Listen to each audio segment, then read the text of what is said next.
Assalamualaikum warahmatullahi wabarakatuh. Agak kariba anak-anakku. Anak-anakku, cayana atikku. Ia soe mailok sikit pateru ia ak guruta ripasalena ak bacang eksplanasi. Madeceng ni taeng kalinga si bawa madeceng agar riaseng ak bacang eksplanasi.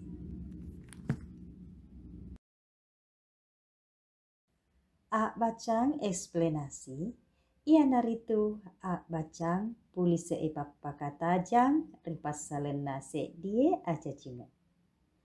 Aja jingeng alange ia riga aja jingeng tau egae ia engkai rilaleng atau ngena esoso.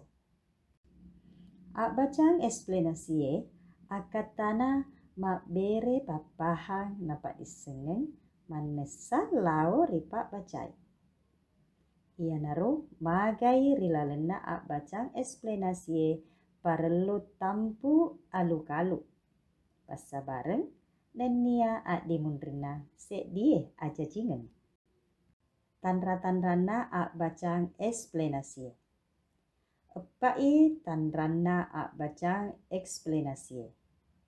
Ia naritu tongeng kepak disengeng mapaletu nenia papan nesa malepang. Ia nai papa katajang suku.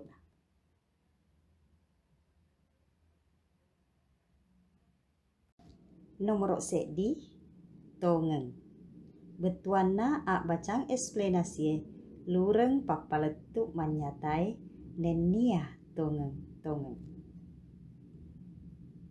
Nomor 2 kepak disengeng. Betuana ak bacang eksplanasi caritai aja jingeng engkai asi sompungena si bawa pak disengeng. Ibaratna kedo tanae ripasi sompungi si bawa pak disengeng geografi. Ia rega gau demonstrasi ribicarai pole ripak kita pak disengeng sosiologi. Nomor 3 papaletu. Betuana ak bacang eksplanasi makata mak bere papaletu tena pengaruhi pak bacai. Parelu riang ngerang ak bacang eksplanasi apakah tajam mi alu-alu aja jingena se die aja jingeng tania papalece ritau lain. Nomor 4 caritai anu malebang.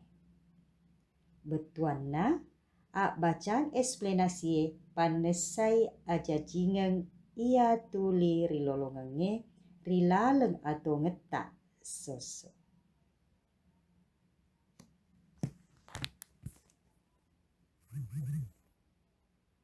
Ia nai papa katajana riaseng ak bacang eksplanasi. Mamuare make gunai lau ridik maneng. Guru sumanga. Wassalamualaikum warahmatullahi wabarakatuh.